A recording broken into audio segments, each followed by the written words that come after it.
Good morning students, दीक्षा educational classes में आपका स्वागत है।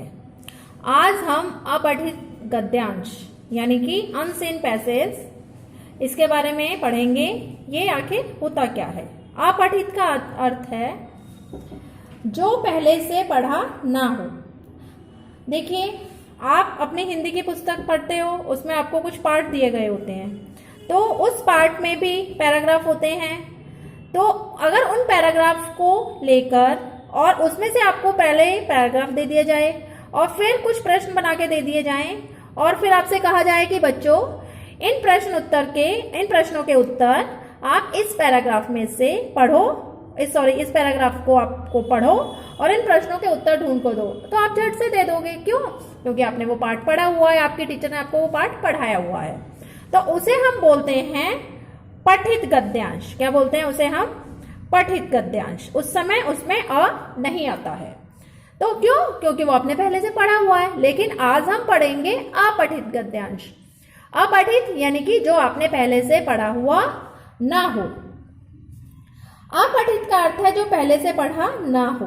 तो इनसे ऐसे पैराग्राफ जो आपको पहले से पढ़ा ना हो आपके सामने आ जाए और आपको उस पैराग्राफ को पढ़ना है और उस पैराग्राफ को पढ़ के उस पैराग्राफ में से आपको जो नीचे प्रश्न दिए गए हैं उन प्रश्नों के आपको उत्तर देने हैं। उसे हम बोलते हैं अपठित गद्यांश, अपठित पैराग्राफ।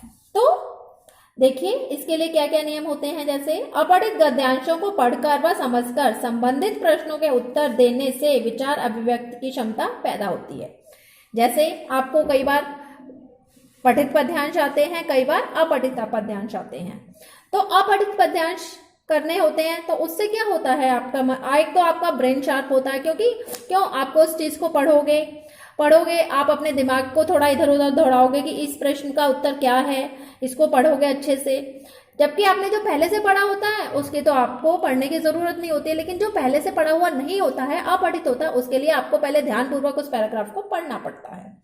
तो उससे क्या होता है, आपकी विचार अभिव्यक्ति की क्षमता यानी कि आपके मन में जो विचार आते हैं उसको पढ़ने के बाद उनको व्यक्त करने की क्षमता पैदा होती है, क्षमता बढ़ती है। आपकी कल्पना शक्ति बढ़ती है। कल्पना शक्ति यानी कि किसी चीज को लिखने की कल्पना, किसी अपने मन में कल्पना बनाते हो कि ये इस प्रश्न का उत्तर ऐसा होगा, इस प्रश्न का उत्तर ऐसा होगा, इस कार्य को करने से ये उत्तर आएगा, इस वाले प्रश्न को इस तरह से उत्तर बना सकते हैं। उसके साथ विषय यानी कि जो वो पैराग्राफ दिया होता है आपको, वो जो गद्यांश दिया होता है उसका भी कोई ना कोई विषय होता है, तो उसका विश्लेषण करने की आपके अंदर क्षमता आती है। यानी कि आप उसको पढ़ोगे, उससे संबंधित विषय के बारे में जानकारी प्राप्त करने की कोशिश करोगे कि ये पूरा पैराग्राफ जो हमें दिया गया है, जो हमारा गद्यांश दिया गया है, इसका नाम क्या होना चाहिए। इस तरह से आप अपने दिमाग का प्रयोग कर और उससे अधिक से अधिक और प्रश्नों के उत्तर दोगे और उसे अधिक से अधिक समझने की कोशिश करोगे।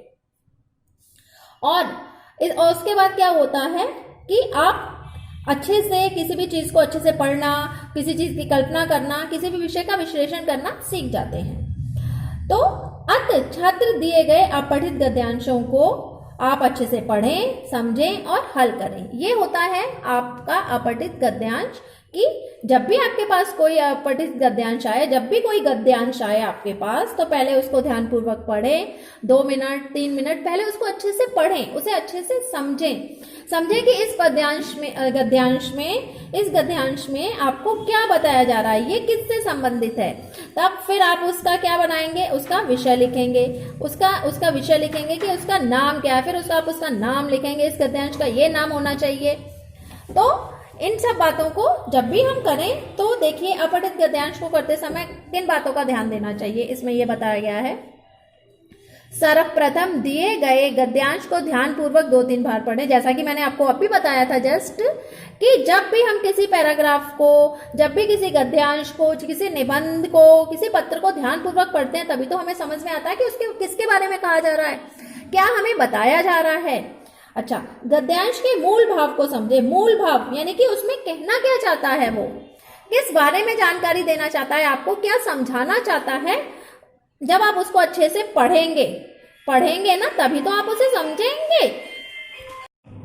हम पढ़ेंगे गद्यांश के मूल भाव को समझेंगे, अच्छे से गद्यांश को पढ़ेंगे, तभी हमें उसके बारे में जानकारी प्राप्त होगी कि इस गद्यांश में क्या कहा जा रहा है। उसके बाद फिर हम क्या करेंगे, देखिए पूछे गए प्रश्नों के संभावित उत्तरों को रेखांकित करेंगे। जैसे कि देखिए हमारे पास एक ये अपठित गद्यांश है, तो इसमें कोई भी प्रश्न, अगर एक तरह से मैं आपको बताती हूँ, कोई अगर आपसे पूछे कि जाला कौन बनाता है, तो हम ये लिखेंगे मकड़ी जाला बनाती है। हमने प्रश्न बनाया मकड़ी क्या बनाती है, तो हम लिख देंगे मकड़ी जाला बनाती है। अगर पूछें कि कौन जाला बनाती है, तो हम ये लिख देंगे मकड़ी जाला बनाती है। तो इस तरह के आपको प्रश्न आएंगे, तो आप इन प्रश्नों के उत्तर तभी दे पाओगे जब आपने इस पूरे गद्यांश को यहाँ से यहाँ तक ध्यानपूर्वक पढ़ा होगा, तभी आप उत्तर दे पाओगे। उसके बाद उत्तर देने से पहले क्या करेंगे, उन लाइनों को, उन पंक्तियों को रेखांकित कर लेंगे, अंडरलाइन कर लेंगे, ताकि आपको ध्यान रहे कि हमारे इस प्रश्न का उत्तर ये है। और उसके साथ अगर पहला वाला प्रश्न है तो 1 नंबर डाल देंगे, दूसरा वाला प्रश्न है तो 2 नंबर डाल देंगे। इस तरह से नंबर डाल देंगे तो आपको ध्यान रहेगा कि हमारे इस वाले प्रश्न का ये उत्तर आ रहा है। देखिए चौथा, सभी विकल्पों को ध्यान से पढ़कर सर्वाधिक उचित विकल्प पर निशान लगाएं। उचित विकल्प क्या होता है, यानी कि एमसीक्यू। आप पढ़ते ही हो, एमसीक्यू पढ़ते हो ना, बहुविकल्पीय प्रश्न। तो पहले भी अगर आपके पास एमसीक्यू आते हैं, जैसे इस वाले गद्यांश में है हमारे पास, इसमें एमसीक्यू है, विकल्प है। विकल्प यानी कि 4 ऑप्शन है आपके पास, 4 विकल्प है, उनमें से एक ही सही हो सकता है। तो आपको किसी एक को ही उत्तर देना है, किसी एक पर ही टिक लगाना है। तो पहले सभी विकल्पों को आप ध्यान से पढ़ेंगे, फिर उस पर निशान लगाएंगे। देखिए जैसे हमारे पास ये पैराग्राफ है, प्रकृति के गद्यांश है। प्रकृति में ऐसे बहुत से प्राणी हैं जो निरंतर बुनने की क्रिया में संलग्न रहते हैं।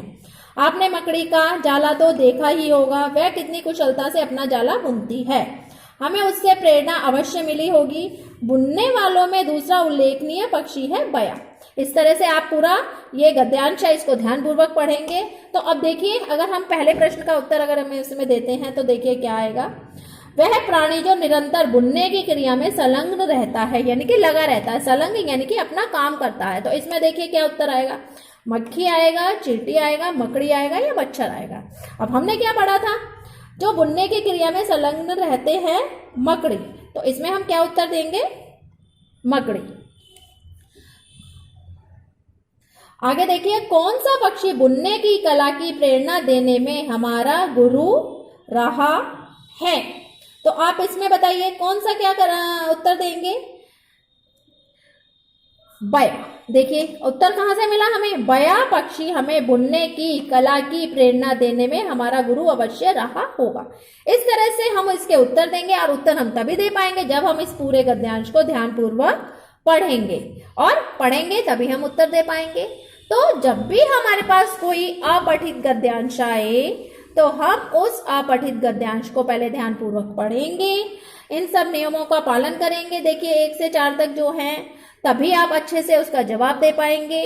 तो बच्चों, जब भी आपके पास अपठित गद्यांश आए तो इन सभी बातों का ध्यान रखें, और बातों का ध्यान रखते हुए उस गद्यांश को अच्छे से उसका उत्तर दें और पूरे मार्क्स प्राप्त करें।